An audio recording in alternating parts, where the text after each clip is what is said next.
Channel city news में आप सभी दर्शकों का स्वागत है। अभी तक की तमाम खबरों को लेकर मैं निशा बर्नवाल। तो चलिए खबरों में आगे बढ़ते हैं और नजर डालते हैं आज के हेडलाइंस पर।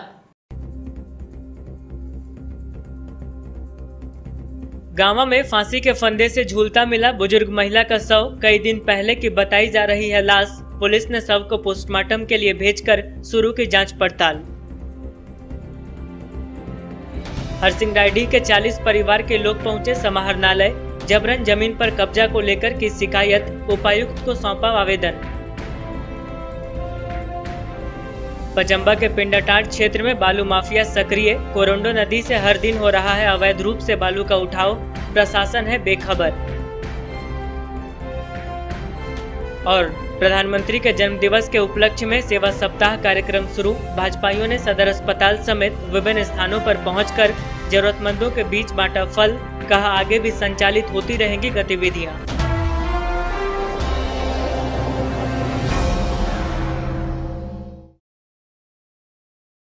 और अब खबरें विस्तार से। गांवा थाना क्षेत्र में एक 50 वर्षीय महिला का शव फंदे से झूलता हुआ पाया गया। स्थानीय लोगों ने बताया कि महिला घर पर अकेले रहती थी और कुछ दिनों से नजर नहीं आ रही थी। जब घर से दुर्गंध आने लगी तो उन्हें शक हुआ, जिसके बाद पुलिस को इस मामले की जानकारी दी गई। सूचना मिलते ही पुलिस मौके पर पहुंची और शव को कब्जे में लिया। गांवा थाना क्षेत्र में एक बंद घर में 50 वर्षीय कमली देवी का शव फंदे से झूलता मिला है। वह घर पर अकेली रहती थी। बताया गया कि महिला पर नजर नहीं पड़ने और घर से दुर्गंध आने के बाद आसपास के लोगों को शक हुआ, जिसके बाद पुलिस को इसकी जानकारी दी गई। जानकारी मिलने पर पुलिस टीम मौके पर पहुंची और घर के अंदर दाखिल हुई तो देखा कि शव फंदे से लटका हुआ है। मृतक कमली का बेटा पिछले 2 साल से दिल्ली में रहता है और बेटी ससुराल में रहती है। वह घर में अकेले रहती थी। पिछले बुधवार को बेटी दामाद भी घर आए थे। उस समय तक सब कुछ ठीक ठाक था। संभावना जताई जा रही है कि उसके बाद महिला ने यह कदम उठाया है। 4-5 दिन पहले आत्महत्या कर लिए जाने की बात सभी मान रहे हैं। प्राप्त जानकारी के अनुसार कुछ महीने पूर्व भी महिला ने विषपान कर आत्महत्या की कोशिश की थी, लेकिन उस वक्त उसे बचा लिया गया था। इधर इस सूचना पर बेटी समेत अन्य परिजन मौके पर पहुंचे। बता दें कि महिला जिस घर में रहती थी उस घर के छत में दरवाजा नहीं है, जिससे कोई भी शख्स आराम से छत के जरिए नीचे कमरे में आ जा सकता है। इससे मामला संदिग्ध भी हो सकता है। हालांकि इस मामले में पहले लोगों ने शव पोस्टमार्टम न कराए जाने की अपील पुलिस से की, जिसे पुलिस ने मान लिया, मगर बाद में वरीय अधिकारियों से मिले निर्देश पर पुलिस के द्वारा शव को पोस्टमार्टम के लिए सदर अस्पताल भेजा गया। राजकुमार। ये कौन लगता है? मेरा सास है। क्या हुआ था? ये पता नहीं, कुछ भी नहीं हुआ था। अगला बुधवार को मिले उले, उसके बाद पता न 2 दिन 3 दिन 20 के बाद फोन मिलाया, मिल ही नहीं रहा था। पता न आपने अब जो फांसी लगा लिया। और आज 2-3 दिन के बाद 4 दिन के बाद पता लगा, कल हम भतीजा को भेजे घर तो देखने के लिए, तो बाहर से अंदर से कुंडी लगा था। और मेरा भतीजा बोला नानी नानी खोलो दरवाज़ा, तो कोई आवाज़ नहीं, स्मेल आ रहा था हल्का फल्का। तो कल तक कुछ कम आ रहा था, ज़्यादा हो गया स्मेल। तो घर से अगल बगल वाला फ़ोन किया कि देखो घर में जाके क्या हो रहा है। मेरा साला दिल्ली में रहता है, तो मेरा घर में यहाँ खाली सास रहता था अकेला। तो वो जो फिर बोला, तो मेरा साला फ़ोन किया दिल्ली से, बोला जाइए घर पर देखिए क्या हो रहा नहीं हो रहा। फिर घर पे आए तो अंदर से कुंडी लगा था। फिर छत से तड़प के गए, फिर अंदर जाके देखे नरेटा में घेचा में रस्सी लगा हुआ था और झूली हुई थे वो। तो अकेले रहते थे? हाँ, अकेले रहते थे घर पे। कितना उम्र होगा? करीब 50 साल लगभग में है।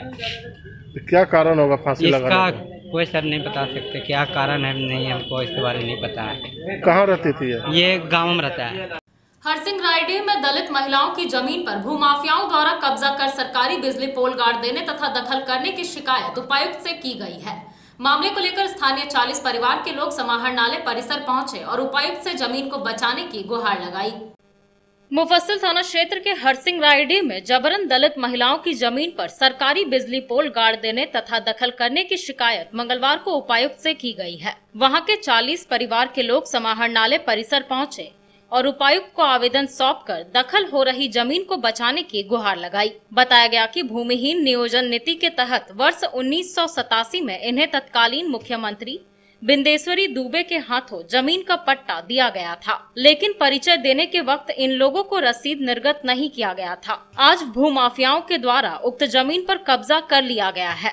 और जमीन को दखल करने की नीयत से उस जमीन पर बिजली का पोल जबरन डाला जा रहा है। इन्होंने उपायुक्त से इस मामले में हस्तक्षेप करने की गुहार लगाई है। यहाँ पहुँचे लोगों में मंगल तुरी, अग्नि तुरी, धातु तुरी, सुपर तुरी, रोहित तुरी, हीरामन तुरी, नंदलाल तुरी, नारायण तुरी समेत कई अन्य लोगों का परिवार शामिल था। इंदिरा आवास आवे, इंदिरा आवास घुट जाए। कारण है कि हमने पास तो जमीन ना है। जब हमने के घर मजरुआ जमीन पर हमने अगर सोचे घर द्वार मकान बनी है और जब हमने के अपन दियल गए कॉलोनी भुवनेश्वर दुबे दियल गए मुख्यमंत्री है पहले से वकर में हमने भी बावन लोग सब कब्जा कर लिए। कौन सा गांव, कौन सा पंचायत है? हरसिंगराडी पंचायत। अब दादा बंधुआ मजदूर था और बंधुआ मजदूर के समय में विनोद दुबे बिहार था। उस समय में विनोद दुबे जी मुख्यमंत्री था और मुख्यमंत्री के आदेश से बंधुआ मजदूर लोग के दिया था 5 डिसमिल के ज़मीन दिया था इंदिरा आवास बनाने के लिए। और सीओ की इसमें सेन है, अनुमंडल के सेन है, बीडीओ के सेन है और ये कागज़ हम लोग पर पर्चा है। और वो पर्चा जब हम लोग पास है जो ज़मीन पर हम लोग जाते हैं तो भूमि मुखिया लोग जितना है वो कब्जा करके बिक्री कर दिया गया है। वो ज़मीन हम लोग के चाहिए, इसमें हम लोग के ज़मीन है ना, ये ज़मीन हम लोग को मिलेगा तो हम लोग इंदिरा आवास हम लोग बना पाएंगे। हम लोग के खपरा के अथी है, आवास है, घर है, द्वार है, लेकिन हम लोग के आवास में आता है बंधुआ मजदूर लोग के नहीं देता है, सब लूट लेता है, काट लेता है। जे सबके हरिजन लोग के सब बाबा लोग लूट लेता है। लेकिन इंदिरा आवास के घूर जाता है कि नहीं घूर जाता है, लेकिन ये लोग के नहीं देता है कि कहाँ घर बनाइएगा, कहाँ सुतिए बैठिएगा, कहाँ बाल बच्चा लेकर रहने पड़ेगा। लेकिन वही बात है कि वही बात वास्ते हम लोग आए हैं। कहाँ के रहने वाले हैं आप लोग? कहाँ के रहने वाले हैं? हमने हरसिंगराडी के रहने वाला है। परेशानी है आपको? 40 घर ही है देखो हमने के बहुत तकलीफ है। घर खपरा घर है, हमारे बाबा दादा हले से सब बावन सब भूनिहार सब छीन ललके, ककरो नाम नहीं लिये, ऐसे भूनिहार सब छीन ललके, सब बेच दलके हमारे दादा बाबा। हमने अब कहाँ जिए, बाल बच्चा सब ढेर मने बाल बच्चा भेज हम लोग पानी पर रही, कहाँ जिए हमने। कहाँ रहते हैं आप लोग? हरसिंगराडी। तो आप लोग का खपड़ा का मकान है? हाँ खपड़ा। झंडा मैदान के सामने स्थित विवाह भवन में भाजपा जिला अध्यक्ष महादेव दुबे द्वारा भाजपा के कोरोना वॉरियर्स के ई बुक का विमोचन किया गया। बताया गया कि वैश्विक महामारी के दौरान भाजपा के नेताओं व कार्यकर्ताओं द्वारा लॉकडाउन में निरंतर आम जनमानस की सेवा करने से संबंधित ई बुक का विमोचन किया गया है। पूर्व निर्धारित कार्यक्रम के तहत मंगलवार को झंडा मैदान के सामने स्थित विवाह भवन में भाजपा जिला अध्यक्ष महादेव दुबे द्वारा भाजपा के कोरोना वॉरियर्स के ई बुक का विमोचन किया गया। बताया गया कि वैश्विक महामारी के दौरान लॉकडाउन में बिना थके बिना रुके निरंतर आम जनमानस की सेवा करने वाले भाजपा के नेताओं और कार्यकर्ताओं से संबंधित ई बुक का विमोचन किया गया है। इस कार्यक्रम में जिला अध्यक्ष के साथ पार्टी नेता नुनूलाल मरांडी, विनय सिंह, सुभाष चंद्र सिन्हा, नवीन सिन्हा, संजीत सिंह पप्पू, संदीप डंगाइच, मुकेश जालान, कामेश्वर पासवान, दीपक स्वर्णकार, रागिनी लहरी, कविता राज समेत दर्जनों लोग शामिल थे। भारतीय जनता पार्टी के द्वारा ई बुक के माध्यम से ई बुक पुस्तक का विमोचन गिरिडीह जिला में किया गया। इसमें मुख्य सारांश था कि कोविड-19 और लॉकडाउन के समय में जिस समय सारे लोगों को सभी लोगों ने घर में रहने का आह्वान किया था, उस समय हमारे भारतीय जनता पार्टी के कार्यकर्ता मित्रगण अपने जान की बगैर परवाह किए हुए गरीब के हित में और कोरोना से बचाव के लिए लोगों को सहायता करने के लिए जो ऐसे निकले, उस समय का संग्रह किया हुआ जो फोटो और उनका जो कार्य था उसको ई बुक के पुस्तक में समाहित किया गया, जिसका आज हम सभी भारतीय जनता पार्टी के कार्यकर्ता और नेता के बीच में इस पुस्तक के विमोचन आज हम लोग यहाँ पर किए हुए हैं। भारतीय जनता पार्टी के द्वारा कोरोना काल में जो सामाजिक सेवा किया गया, प्रवासी मजदूरों को पैकेटिंग के साथ भोजन, कच्चा भोजन या पका हुआ भोजन दिया गया, राहगीर जो आ रहे थे उन्हें भी रास्ते में भोजन कराया गया और जितनी भी सेवाएं दी गई उसके लिए पार्टी ने ई बुक का लॉन्च किया, जिसमें कि सारे फोटोग्राफ्स और ये उसमें समाहित हैं कि किन्होंने कहाँ कहाँ बढ़ चढ़ के काम किया। इस ई बुक का आज पूरे प्रदेश में लॉन्चिंग हो रहा है, प्रदेश के द्वारा प्रदेश में हो रहा है। और गिरिडीह जिला का जो लॉन्चिंग था वो गिरिडीह में आज जिलाध्यक्ष जी की अध्यक्षता में आज यहाँ पे हुई और सभी कार्यकर्ताओं ने उस बुक को देखा और आज यहाँ पे सबों ने उसे पढ़ा।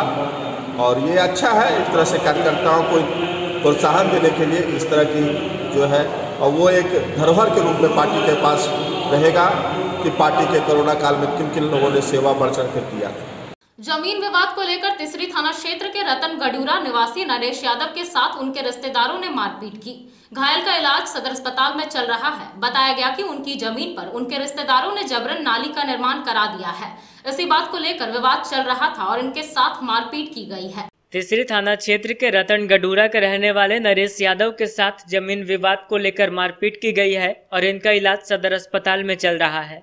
बताया गया कि इनके जमीन पर रिश्तेदारों ने जबरन नाली का निर्माण करा दिया है। इसी बात को लेकर गांव में इनकी अदावत दूसरे पक्ष के आशीष यादव, विशेश्वर यादव आदि से चल रही है। इसी को लेकर मंगलवार को भी झगड़ा हुआ और ईंट पत्थर व लाठी डंडे से मारकर इन्हें घायल कर दिया गया। इन्हें बचाने आई इनकी पत्नी भुवनेश्वरी देवी को भी चोटें आई है। बताया गया कि इस घटना को लेकर थाने में आवेदन दे दिया गया है। पूरा मेरा दीवार पे पानी गिरा दे रहा है, उसका अपना दीवार वो पूरा उठा लिया। दीवार उठा करके अपना घर, वो मेरा घर से 3 फीट ऊंचाई भर दिया। 3 फीट ऊंचाई भरने के बाद वो पानी वहाँ से दीवार खोद करके डायरेक्ट मेरा दीवार पे पानी गिरा दे रहा है। वो मना करने की वजह से पूरा ईंटा पत्थर लगा से दिनेश्वर यादव, आशीष यादव, रूबी देवी, रिंकी देवी पूरा पत्थर चलाने लगा। मुकेश यादव वो गाँव थाना का है, लाटो रात की बेटा, पूरा ईंटा पत्थर से मेरे मार के बेहोश कर दिया। हमको कुछ पता नहीं चला कि कितने ईंटा लगा है, पैर में लगा है, दोनों हाथ में लगा है, इधर लगा है, गर्दन में लगा है, पूरा तोड़ दिया। फिर मेरा बेटा क्रिकेट खेल रहा था, उधर से आया, उधर के पता चला तो फिर उठा करके मेरे को थाना लेके गया। थाना लेके गया, थाना में एप्लीकेशन दिया। इससे पहले वो जाकर के थाना मेरे से पहले जाकर के पहुँच गया। उदनाबाद निवासी अशोक स्वर्णकार ने आपसी विवाद को लेकर अपनी पत्नी के साथ मारपीट किया और फिर उसे घर से बाहर निकाल दिया। घटना को लेकर पीड़िता ने महिला थाने में आवेदन देकर अपने पति और ससुराल वालों के खिलाफ मारपीट करने व दहेज मांगने का आरोप लगाया है। मुफस्सिल थाना क्षेत्र के उदनाबाद में एक पति द्वारा अपनी पत्नी के साथ मारपीट कर उसे घर से बाहर निकाल देने का मामला सामने आया है, जिसके बाद भुक्तभोगी महिला ने महिला थाने में आवेदन देकर न्याय की गुहार लगाई है। बताया गया कि 26 वर्षीय सोनी देवी की शादी 8 साल पहले उदनाबाद के अशोक स्वर्णकार के साथ हुई थी। 2 साल तक तो सब कुछ ठीक ठाक चला, लेकिन उसके बाद दोनों के बीच झगड़ा शुरू हो गया और इनके साथ मारपीट किया जाने लगा। सोनी देवी ने अपने पति पर उनके भाभी के साथ अवैध संबंध बनाने का आरोप लगाया है। इन्होंने कहा कि कोई इनका साथ नहीं दे रहा है। इनकी गोतनी छलिया देवी, सभ्य देवी, ननद वरुण देवी और ससुर इनकी गोतनी छलिया देवी, सभ्य देवी, ननद वरुण देवी और ससुर कोलेश्वर पोद्दार भी इनके पति अशोक स्वर्णकार को ही सपोर्ट कर रहे हैं। महिला ने यह भी कहा कि इनके ससुराल वाले इनसे दहेज की मांग करते हैं। ससुराल वालों ने इनसे 1 लाख रुपए नगद और एक मोटरसाइकिल की मांग की है। इनके पिता भी नहीं है और घर वाले ससुराल वालों की मांग पूरी करने में असमर्थ हैं। इसको लेकर ससुराल वाले इनके साथ मारपीट भी करते हैं और अब इन्हें मारपीट कर घर से निकाल दिया गया है। सोनी देवी ने कहा कि इनके 2 छोटे छोटे बच्चे भी हैं और अब ये क्या करें। फिलहाल महिला ने महिला थाना में आवेदन देकर न्याय की गुहार लगाई है। मेरा सोनी देवी नाम है। कहाँ घर है? मेरा उदनाबाद घर है। क्या समस्या, क्या दिक्कत है? यही समस्या है सर, दोनों गोतनी दोनों बहन है। मेरा बड़की गोतनी फसल है, तो वो एक कुमारे से उसका ऊपर पहले से केस भी चल रहा है उस पर, और हमको बाहर कंप्रोमाइज करके ले गया।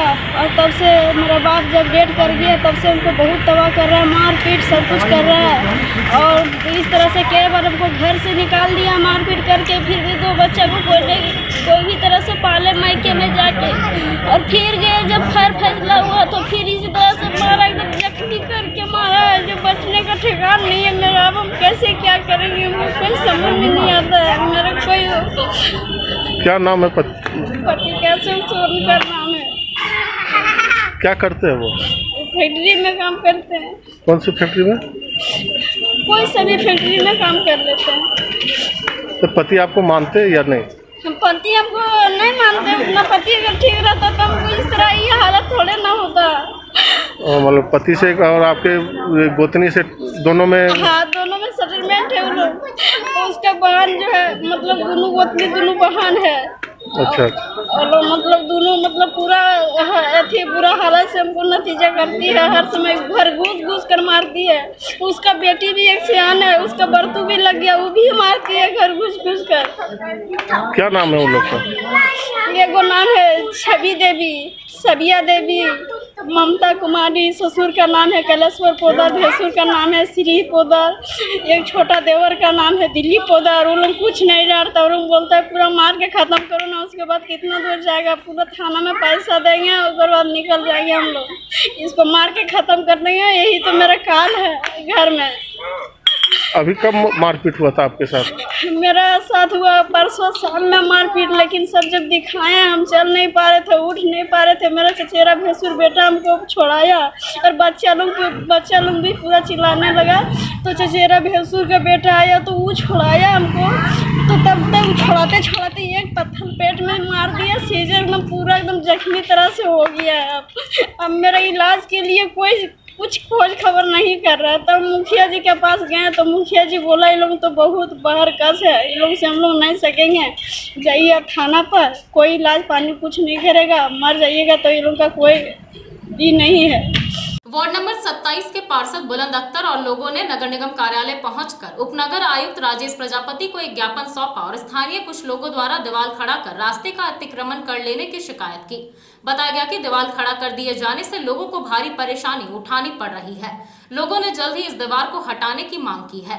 शहरी क्षेत्र के वार्ड नंबर 27 के वार्ड पार्षद बुलंद अख्तर व इस वार्ड के कई निवासी मंगलवार को नगर निगम कार्यालय पहुंचे और उपनगर आयुक्त राजेश प्रजापति को एक ज्ञापन सौंपा। इस दौरान रास्ते में दीवार देकर एक व्यक्ति के द्वारा रास्ता को रोकने की शिकायत दर्ज करवाई गई। मौके पर वार्ड पार्षद के साथ मोहल्ले के मोहम्मद नसीम, मोहम्मद समीर आलम, संजय, मोहम्मद मंजूर, मोहम्मद समीम, फिरोज खान, विजय मिश्रा समेत अन्य कई लोग उपस्थित थे।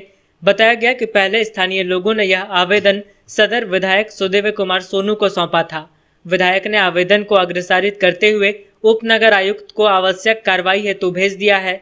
बताया कि वार्ड नंबर 27 खलारी मोहल्ला के मोहम्मद कल्लू, मोहम्मद इमरान, मोहम्मद सोनू आदि के द्वारा आम रास्ते में दीवार खड़ा कर आवागमन को बाधित कर दिया गया है, जिससे जलापूर्ति की पाइप भी इस रास्ते के आगे नहीं जा पा रही है। इस वजह से स्थानीय लोगों को भारी परेशानी उठानी पड़ रही है। इस दीवार को हटवाने के लिए स्थानीय लोगों ने यह आवेदन निगम को सौंपा है। समस्या वार्ड नंबर 27 खलासी मोहल्ला रेलवे लाइन के बगल में है। वहाँ पर जो है सो पीसीसी रोड में जो कुछ दमन किस्म के लोग अवरुद्ध करके रखा है और जिसको कंपनी का पाइप पानी का गिरा हुआ है, उसी मोहल्ला में आधे लोग आज तक पानी से वंचित है। ना पानी का सुविधा है ना रोड का सुविधा है। और जो है तो उसी के सिलसिले में हम लोग नगर आयुक्त को आवेदन दिए हैं। यहाँ से मुझे अच्छी आश्वासन मिली है कि इसका निदान हम लोग करेंगे। कांग्रेस के कई नेता मंगलवार को समाहरणालय पहुंचे और मंत्री रामेश्वर उरांव के नाम एक ज्ञापन उपायुक्त राहुल सिन्हा को सौंपा। बताया गया कि लैंड म्यूटेशन बिल पर विचार करने को लेकर यह ज्ञापन सौंपा गया है। कांग्रेस के वरिष्ठ नेता उपेंद्र सिंह, अशोक विश्वकर्मा आदि मंगलवार को समाहरणालय पहुंचे और मंत्री रामेश्वर उरांव के नाम ज्ञापन उपायुक्त को सौंपा। बताया गया कि लैंड म्यूटेशन बिल पर विचार करने के साथ उपेंद्र सिंह ने यह ज्ञापन प्रेषित किया है। इस आशय की प्रतिलिपि कांग्रेस अध्यक्ष सोनिया गांधी, झारखंड प्रभारी आरपीएन सिंह, विधायक दल के नेता आलमगीर आलम को भी भेजी गई है। इस बाबत उपेंद्र सिंह ने कहा कि अंचल कर्मियों एवं राजस्व से जुड़े पदाधिकारियों को संरक्षण प्रदान करेगी और जनता के अधिकारों का हनन होगा। कहा कि कोई भी जमीन आम आदमी के अस्तित्व से जुड़ा होता है, इसलिए यह विषय उतना ही गंभीर एवं संवेदनशील हो जाता है और जीवन में गंभीर असर करता है। इसलिए सरकार को इस मामले पर गंभीरता पूर्वक विचार करनी चाहिए। पार्टी के प्रदेश अध्यक्ष सरकार और अपने पार्टी के प्रदेश अध्यक्ष डॉक्टर रामेश्वर उरांव जी और यहाँ के प्रभारी, झारखंड के प्रभारी कांग्रेस के आरपीएन सिंह साहब श्रीमती सोनिया गांधी से आग्रह करते हैं कि लैंड म्यूटेशन बिल जो आज आ रहा है वह बहुत बड़ा दुर्भाग्य है जनता के लिए। जहां दूसरे के ज़मीन को तीसरे आदमी के हाथ में दे दिया जा रहा है अंचलाधिकारी के द्वारा, कर्मचारियों के द्वारा, वह आज उस पर कोई कानूनी कार्रवाई हम नहीं कर सकें, यह एक दुर्भाग्य की बात है। हम चाहते हैं यह बिल वापस हो और निश्चित रूप से आम जनता के हित में कांग्रेस का सरकार जैसे काम करते आ रही है वैसे भविष्य में करते रहे। जन विरोधियों के खिलाफ कांग्रेस आंदोलन करता आया है, पदाधिकारियों के खिलाफ, और आज जन आंदोलन हम लोग करते आ रहे हैं जनता के हित के लिए। इसलिए आज भी हम लोग खड़े हैं जनता के लिए। कांग्रेस पार्टी पूरा सरकार में विरोध करने के लिए तैयार है और हम सरकार के आदमी को, प्रधान वित्त मंत्री रामेश्वर उरांव को और हमारे मंत्री जितने हैं सबसे आग्रह करते हैं कि निश्चित रूप से इस बिल का समर्थन नहीं होनी चाहिए और निश्चित रूप से जनता के हित का काम होना चाहिए, जन विरोधी काम नहीं होना चाहिए। यह सरकार से और पार्टी के अध्यक्ष से मैं आग्रह करता हूं आपके माध्यम से। जैन तीर्थ क्षेत्र शिखरजी मधुबन में मुनिश्री 108 महोत्सव सागर जी महाराज के तपोनिधि का अभिनंदन कार्यक्रम रखा गया। बताया गया कि मुनिश्री के उपवास का समापन मंगलवार को विधिवत रूप से हो गया। इस दौरान कोरोना की वजह से भक्तों ने ऑनलाइन पारना के इस अनुष्ठान का दर्शन किया। विश्व प्रसिद्ध जैन तीर्थ क्षेत्र शिखरजी मधुबन में मुनिश्री 108 महोत्सव सागर जी महाराज के उपवास का समापन मंगलवार को विधिवत रूप से हो गया।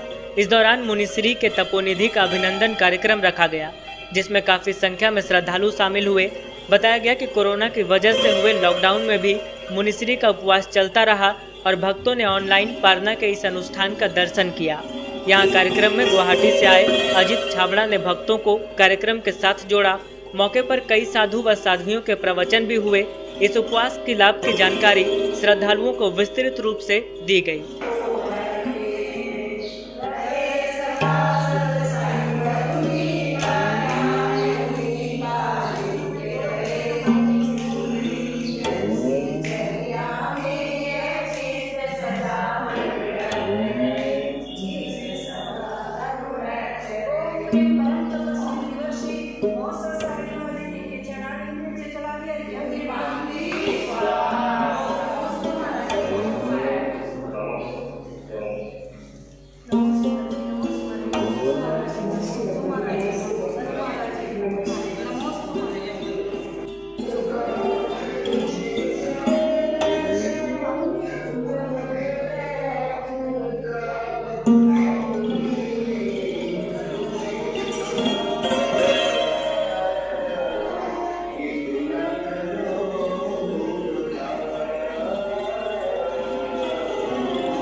दिव्यांगता से संबंधित 6 सूत्री मांगों को लेकर दिव्यांग जन कल्याण संघ के एक शिष्टमंडल ने उपायुक्त कार्यालय पहुंचकर उपायुक्त राहुल सिन्हा को एक ज्ञापन सौंपा। ज्ञापन में दिव्यांगों की समस्याओं को देखते हुए रोजगार, सरकारी लाभ आदि में प्राथमिकता की मांग की गई है। दिव्यांग जन कल्याण संघ का एक शिष्टमंडल मंगलवार को डीसी ऑफिस पहुंचकर उपायुक्त को एक ज्ञापन सौंपा और दिव्यांगता से संबंधित 6 सूत्री मांग पत्र पर उपायुक्त का ध्यान आकृष्ट करवाया। इस दौरान संघ के अध्यक्ष राजेश्वर तिवारी समेत अन्य कई सदस्यगण मौजूद रहे। बताया गया कि दिव्यांगों की समस्याओं को देखते हुए कुल 6 सूत्री मांगों को लेकर जिला प्रशासन के समक्ष रखा गया है, जिसमें रोजगार, सरकारी लाभ आदि में प्राथमिकता की मांग की गई है। बताया गया कि जिला स्तरीय बहाली में दिव्यांग जनों को आरक्षण नीति के तहत 4% आरक्षण दिया जाए। बताया कि पूर्व में निकाली गई बहाली में आरक्षण नीति की अनदेखी की गई थी, इस वजह से इस बार विशेष रूप से आग्रह किया गया है। मैं राजेश्वर तिवारी, दिव्यांग जन कल्याण संघ के जिला अध्यक्ष। 10 तारीख को हम लोग को मासिक बैठक हुई थी, उसमें निर्णय लिए थे हम लोग कि 15 तारीख को हम लोग मिलेंगे डीसी साहब से और 6 सूत्री मांग पत्र सौंपेंगे। जबकि पूर्व में भी हम लोग विश्व विकलांगता दिवस के अवसर पर 3/12/2019 को भी 14 सूत्री मांग पत्र सौंपे थे। उस पर भी आज तक किसी प्रकार की कार्रवाई नहीं हुई। पुनः हम लोग 6 सूत्री फिर मांग पत्र आज दिए हैं और वो 14 सूत्री को रिमाइंडर भी करवाए हुए हैं, जिसमें है कि सर्वप्रथम बेरोजगार दिव्यांगों को रोजगार मुहैया कराया जाए, PWD एक्ट 2016 को जमीनी स्तर पर लागू कराया जाए, केंद्रीय खाद्य मंत्री रामविलास पासवान के आदेशानुसार दिव्यांग लोगों को अंत्योदय पीला कार्ड से लाभान्वित कराया जाए, और है कि जो अभी स्वामी विवेकानंद निःशक्त स्वावलंबन प्रोत्साहन योजना की राष्ट्रीय अनुमोदन कराने में BPL की बाध्यता लगाया गया है, उसको हटाया जाए। ये सब हम लोग मांगे रखे हैं, जो कि उपायुक्त महोदय से इनको पुनः ये सब मांग पत्र करते हैं और जो कि इन्होंने लागू करे। मैं आकाश सिंह, दिव्यांगजन कल्याण संघ का जिला सचिव। हम लोग पिछले 2019 में 3 दिसंबर विश्व विकलांगता दिवस के दिन भी 14 सूत्री ज्ञापन उपायुक्त महोदय को सौंपे थे, जिस पर किसी प्रकार का कुछ भी उसको संज्ञान में नहीं लिया गया। आज फिर हम लोग 6 सूत्री ज्ञापन सौंपे हैं, जिसमें हमारे जिला अध्यक्ष महोदय ने बताया और 2 छूट गया वह मैं बता देता हूँ। एक जिला स्तर पर जो भी बहाली निकल रहा है उसमें दिव्यांगों को आरक्षण नहीं दिया जा रहा है, तो वो हम लोग मांग रखे हैं कि जो हमारा हक है, जो संविधान प्रदत्त हमें मिला हुआ है, उसे देने का कष्ट किया जाएगा। अभी तक जितना भी बहाली जिला में लिया गया किसी में भी नहीं दिया गया है। साथ ही और 5 मुद्दे पर हम लोग ने ज्ञापन आज दिया। अगर इस पर अगर संज्ञान में नहीं लिया जाता है तो फिर हम लोग उग्र आंदोलन करने को बाध्य होंगे। पिंडाटाड़ के कोरंडो नदी से बालू माफियाओं द्वारा धड़ल्ले से बालू की तस्करी की जा रही है, जिसे लेकर स्थानीय लोगों ने जिला प्रशासन से जल्द कार्रवाई करने की मांग करते हुए आंदोलन करने की चेतावनी दी है। ग्रामीणों ने कहा कि बालू माफिया अवैध तरीके से बालू का उठाव कर औने पौने दाम में बालू की बिक्री कर चांदी काट रहे हैं। पचंबा थाना क्षेत्र के पिंडाटाड़ के कोरंगो नदी से प्रतिदिन भारी मात्रा में बालू का उठाव अवैध तरीके से किया जा रहा है। इसको लेकर स्थानीय ग्रामीणों ने जिला प्रशासन से गुहार लगाते हुए आंदोलन की चेतावनी दी है। इस बाबत ग्रामीणों ने कहा कि इस नदी से अवैध बालू उठाव को जल्द से जल्द नहीं रोका गया तो स्थानीय ग्रामीणों के द्वारा पुरजोर आंदोलन किया जाएगा। बताया गया कि सदर प्रखंड के पिंडाटाड़ के कोरंगो नदी से लगातार बालू का उठाव जारी है, जिससे सड़क भी पूरी तरह से खराब हो गया है और लोगों को पैदल आने जाने में काफी कठिनाइयों का सामना करना पड़ रहा है। हालांकि इस खबर की पुष्टि के लिए हमारी कैमरा टीम जब बालू घाट पर गई तो बालू कारोबारियों ने बालू को गाड़ी से अनलोड कर दिया। बताया गया कि इस क्षेत्र में बालू की धड़ल्ले से तस्करी हो रही है, जिससे बालू माफिया चांदी काट रहे हैं। पचंबा क्षेत्र में 1200 से 2000 रुपए प्रति ट्रैक्टर बालू की बिक्री की जाती है। इधर पचंबा क्षेत्र के बनखंजो, पिंडाटाड़, नवाडीह, जगमन रायडी, रानी खावा के बालू घाटों में लगातार प्रतिदिन लगभग 20 ट्रैक्टर से ऊपर अवैध बालू का उठाव हो रहा है। समस्या यहाँ पर यही है, इस पिंडाटाड़ घाट से बालू डेली 10 से 15 गाड़ी उठ रहा है। हम लोग गाड़ी वालों को मना भी करते हैं कि बालू यहाँ से मत उठाइए, हम लोग का रास्ता खराब हो जा रहा है, नदी आने जाने में हर तरह का परेशानी हो रहा है इस रोड में। तो फिर भी मना करने पर भी गाड़ी वालों नहीं मान रहा है कि हम लोग जो हम लोग समझ लेंगे। प्रशासन भी नहीं सुनता है, बलुआ गाड़ियाँ चलते रहे यार की बालू लगते रहे, देखे डहरा की रंग कर दे, डहरा एकदम बर्बाद कर दे। मना कर लो तो बल न माने है यार, कुछ नहीं। हमने आवेजन नदिया जा ना पारी कदम में नहीं। ये पिंडाटाड़ का कोरो नदी का नदी है, जिसमें प्रतिदिन 15 से 20 गाड़ी बालू निकलता है। जो कि अभी हम लोग आए हैं, सुबह हम लोग मना करके गए थे कि यहाँ पे बहुत ऐसा किसान का जो है किनारे किनारे खेत है, पूरा धस के बराबर हो गया। हेमंत सोरेन का भी आदेश है कि नदी का बालू अभी नहीं उठाना है, बरसात के बाद से उसका प्रक्रिया में आएगा। लेकिन यहाँ पे जो ट्रैक्टर वाला है वो कभी की किसी को मान नहीं रहा, यहाँ ना तो पब्लिक को वैल्यू दे रहा है ना ग्रामीणों के। जिसके साथ बात करने के लिए आता है उसके साथ इन लोग मारपीट नोझो करना चालू कर देता है। अभी देखिए नदी में आप देख सकते हैं किस तरह से बालू अवैध तरह से उठ रहा है, जो कि अभी भी एक गाड़ी है, बाकी गाड़ी और निकल गया। अभी 10 गाड़ी निकला थोड़ा देर पहले। कई बार यहाँ पब्लिकों का कहना है कि हम लोग कई बार प्रशासन को भी सूचित किए, लेकिन गाड़ी निकलने के बाद प्रशासन पहुँचती है। जैसे कि यहाँ पे 15 से 20 गाड़ी डेली बालू उठता है, उसके कारण से हम लोग का खेती का क्षति बहुत हो रहा है। जैसे कि सबसे पहले हमारा ही खेती है, जमीन की पूरा बहा के ऐसे तैसी कर दिया, पूरा खेत का बिल्कुल जान नहीं है। तो उसके बावजूद में देखिए कितना ज़बरदस्ती करके लोग बालू लेके जा रहे हैं, गाड़ी अटक रहा है, उसके बावजूद में भी बालू इन लोग के लेके जा रहे हैं। मना करने के बावजूद में भी इन लोग ऐसा कर रहे हैं कि पब्लिक का बात नहीं ले रहा है कोई भी चीज़ का। इन लोग अपना ज़बरदस्ती करता है। गाड़ी वाला जो है, इसका मालिक जो रहता है, वो भी अपने साथ में दादागिरी करता है। यदि हम लोग बताते हैं, बोलने ये सर्वे का रास्ता है, ऐसा है वैसा है बोल के हम लोग को ऐसे धमकी उमकी दे करके इन लोग बालू निकल। बेंगाबाद निवासी गोकुल पंडित एवं उसकी 2 बेटियों के साथ गोकुल के ही भाइयों ने मारपीट कर घायल कर दिया। बताया गया कि गोकुल ने अपनी जमीन पर 3 पेड़ लगाया था, जिसमें 2 पेड़ को भाइयों द्वारा काट लिया गया। जब ये तीसरे पेड़ को काटने लगे तो भाइयों ने विरोध किया और मारपीट की। फिलहाल घायलों का इलाज सदर अस्पताल में चल रहा है। बेंगाबाद थाना क्षेत्र के रहने वाले गोकुल पंडित, उसकी बेटी सुखी देवी और रुक्मणी देवी के साथ मारपीट की गई है। घायल अवस्था में तीनों को इलाज के लिए सदर अस्पताल लाया गया। बताया गया कि गोकुल पंडित के द्वारा अपनी जमीन पर 3 पेड़ लगाया गया था, जिसमें से 2 पेड़ इनके भाइयों ने काट लिया। अब तीसरे पेड़ को जरूरत पड़ने पर गोकुल पंडित काटने लगा तो भाइयों ने विरोध किया और इसी क्रम में इनके साथ मारपीट की गई। मारपीट में घायल गोकुल पंडित को बचाने के लिए आए पारिवारिक सदस्यों के साथ भी मारपीट की गई है। फिलहाल तीनों घायलों का इलाज सदर अस्पताल में चल रहा है। मारपीट का आरोप रुद्र पंडित, यशोदा देवी, हुलास पंडित और मायावती देवी पर लग रहा है। कहाँ घर है? कौन सा थाना? क्या हुआ था? एक गाय था, उसी को हम मतलब सोचे थे कुछ इसमें दवा भी करेंगे एक लड़किया को, उसी में काटने का मौके में नहीं और कोई आदमी सब का आवाज़ नहीं देगा आज हम काटेंगे और हम खुद लगाए थे।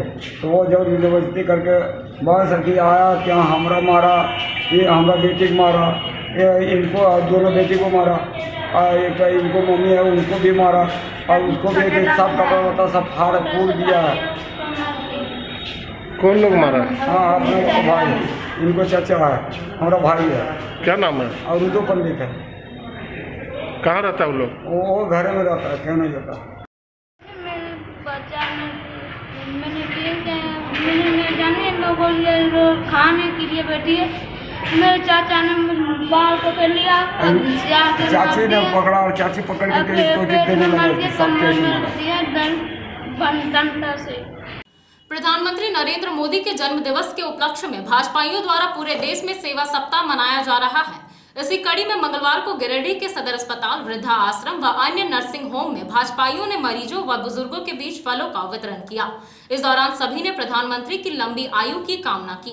प्रधानमंत्री नरेंद्र मोदी के 70वें जन्मदिन के उपलक्ष्य में देश भर में भाजपाई सेवा सप्ताह मना रहे हैं। इसी के तहत मंगलवार को गिरिडीह के सदर अस्पताल, वृद्धा आश्रम व अन्य नर्सिंग होम में घूम घूम कर भाजपाइयों ने मरीजों के बीच फलों का वितरण किया। जिला अध्यक्ष महादेव दुबे की अगुवाई में संचालित इस कार्यक्रम के प्रभारी संदीप डंगाइच, मुकेश जालान, संजीत सिंह और सुभाष चंद्र सिन्हा थे। वहीं कार्यक्रम में पार्टी नेता विनय सिंह, कामेश्वर पासवान, नवीन सिन्हा, दीपक स्वर्णकार, रागिनी लहरी, कविता राज, पीयूष सिन्हा आदि लोग उपस्थित थे। बताया गया कि फलों को ग्रहण करते हुए गरीब मरीजों और बुजुर्गों ने देश के प्रधानमंत्री को चिरंजीवी होने का आशीर्वाद दिया। वहीं भाजपाइयों के प्रति आभार भी प्रकट किया।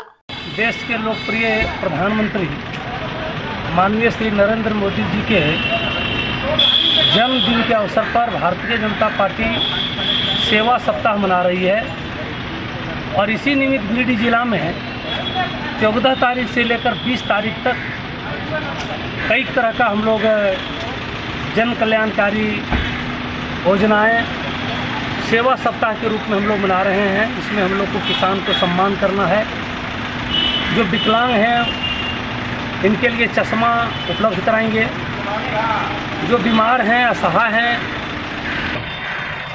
जो अभी हम लोग चयन किए हुए हैं कि गिरिडीह जिले के अंतर्गत में छोटे बड़े 70 अस्पताल और 70 गरीब बस्ती, वहाँ पर भारतीय जनता पार्टी का कार्यकर्ता जाकर सूखा अनाज का वितरण कर रहे हैं, फल का वितरण कर रहे हैं, होम्योपैथिक दवा का वितरण करेंगे।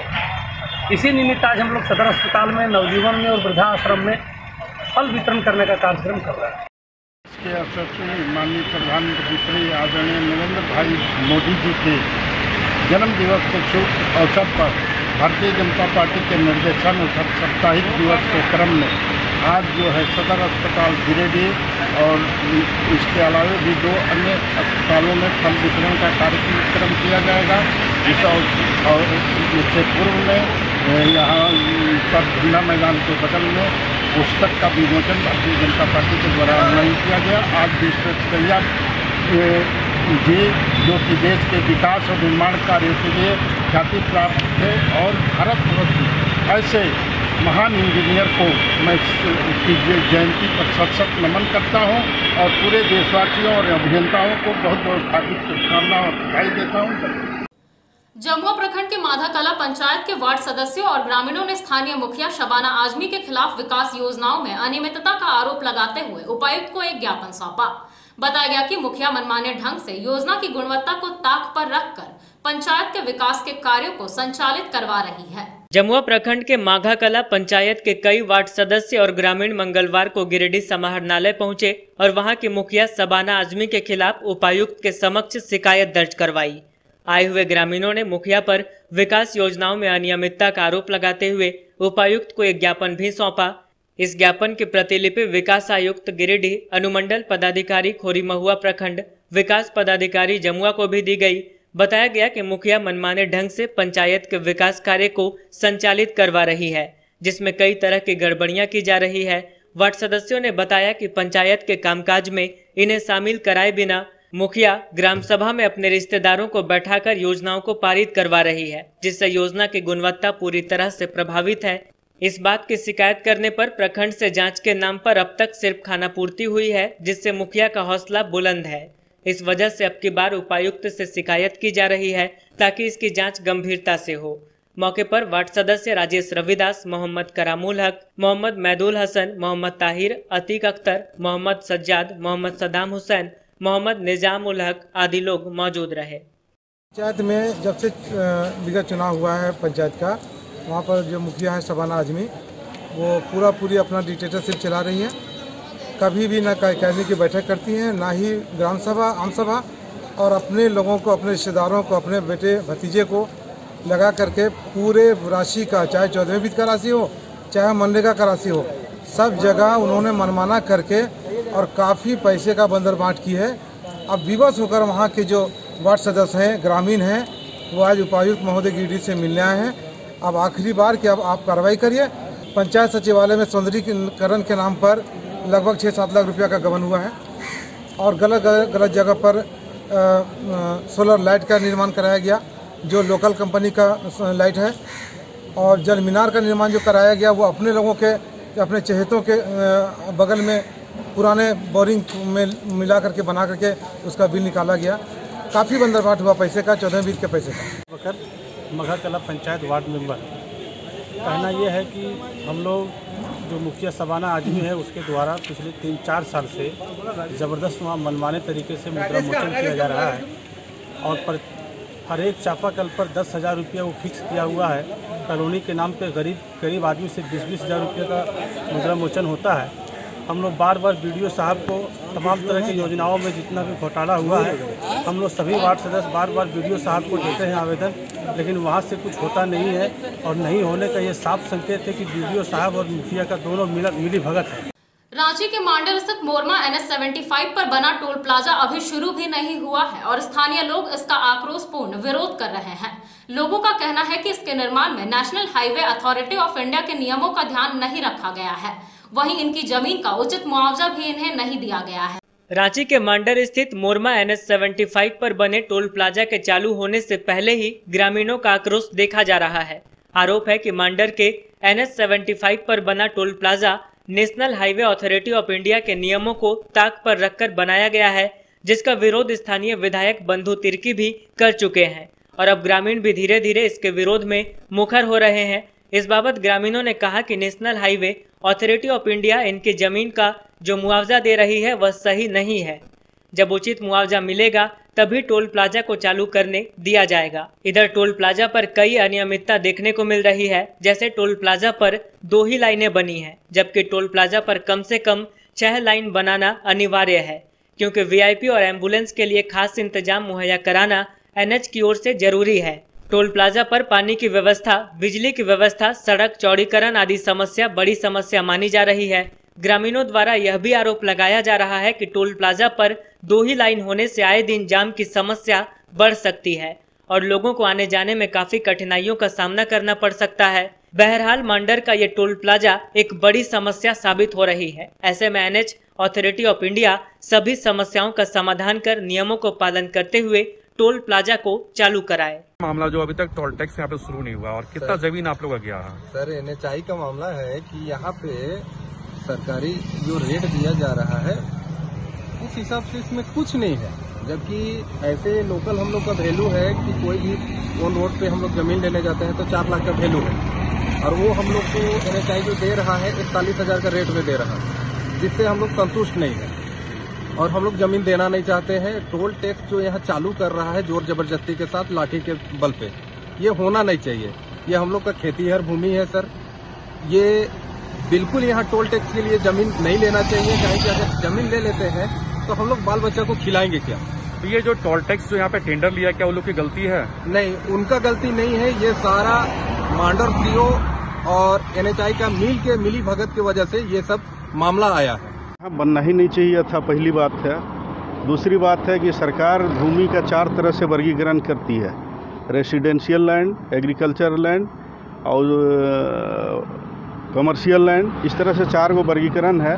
और मुड़वा में जो टोल टैक्स का ज़मीन लिया जा रहा है वो एग्रीकल्चर लैंड है और सरकार का उसमें सर्कुलर है कि जो ग्रीन लैंड है, एग्रीकल्चर लैंड है, उसमें किसी तरह का निर्माण कार्य नहीं होना चाहिए। सरकार का ये सर्कुलर भी है और उसी को लेकर जनता विरोध कर रही है और चूँकि मुआवजा का तो इसमें सवाल ही नहीं उठ। सनराइज क्लब के द्वारा जोधपुर में संचालित फुटबॉल टूर्नामेंट का समापन मंगलवार को फाइनल मुकाबले के साथ हो गया। टूर्नामेंट का फाइनल मैच बजरंग क्लब परियाना बनाम कोल्डिहा के बीच खेला गया, जिसमें परियाना ने पेनल्टी शूटआउट से बाजी मार ली। मुफस्सिल क्षेत्र के जितपुर में सनराइज क्लब की तरफ से आयोजित फुटबॉल टूर्नामेंट का समापन फाइनल मुकाबला के साथ हो गया। आखिरी मैच बजरंग क्लब परियाना और कोल्डिहा के बीच खेला गया। बताया गया कि टूर्नामेंट में कुल 16 टीमों ने हिस्सा लिया था। अंतिम मैच में परियाना और कोल्डिहा के बीच घमासान देखने को मिला। खेल के दरमियान कोई गोल नहीं हुआ। बाद में पेनल्टी शूटआउट से परियाना ने बाजी मार ली। यहां विजेता टीम को प्रथम पुरस्कार सैमसंग फ्रिज व उप विजेता टीम को बजाज कूलर प्रदान किया गया। टूर्नामेंट के सफल संचालन में एनआरएल के डायरेक्टर नईम अंसारी का भरपूर योगदान रहा। यहां मुख्य अतिथि के रूप में मुखिया प्रतिनिधि लाखों मंडल उपस्थित रहे। टूर्नामेंट की सफलता में मंसूर अंसारी, अफसर तस्लीम, मोहम्मद मुश्ताक, सदर बशीर जमाल, सैयद अली, कयूम अंसारी आदि लोग लगे हुए थे। प्राप्त करेंगे। आपको बता दें कि नूरुल हुदा जी ऐसे शख्स हैं जो अपने खेल के माध्यम से नेशनल लेवल में अपने पहचान बनाए हैं, इसका निभाएं और जो सामने दर्शक उनके आगे होगा कि थोड़ा सा जगह। बहुत ही सुंदर इशारा हुआ हैंडबॉल का बॉल, खिलाड़ी काफी तेज गति आगे थे, बरेगी के पास बॉल सीधा हुक किया और सीधा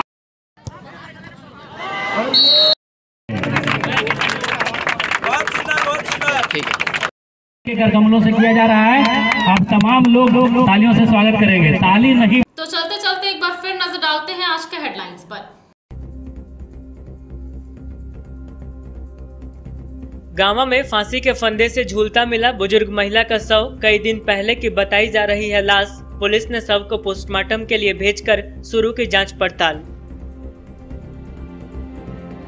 हरसिंगडायढ़ी के 40 परिवार के लोग पहुंचे समाहरणालय। जबरन जमीन पर कब्जा को लेकर की शिकायत, उपायुक्त को सौंपा आवेदन। पचम्बा के पिंडाटांड क्षेत्र में बालू माफिया सक्रिय। कोरोंडो नदी से हर दिन हो रहा है अवैध रूप से बालू का उठाव, प्रशासन है बेखबर। और प्रधानमंत्री के जन्मदिवस के उपलक्ष्य में सेवा सप्ताह कार्यक्रम शुरू। भाजपाइयों ने सदर अस्पताल समेत विभिन्न स्थानों पर पहुंचकर जरूरतमंदों के बीच बांटा फल। कहा आगे भी संचालित होती रहेंगी गतिविधियां।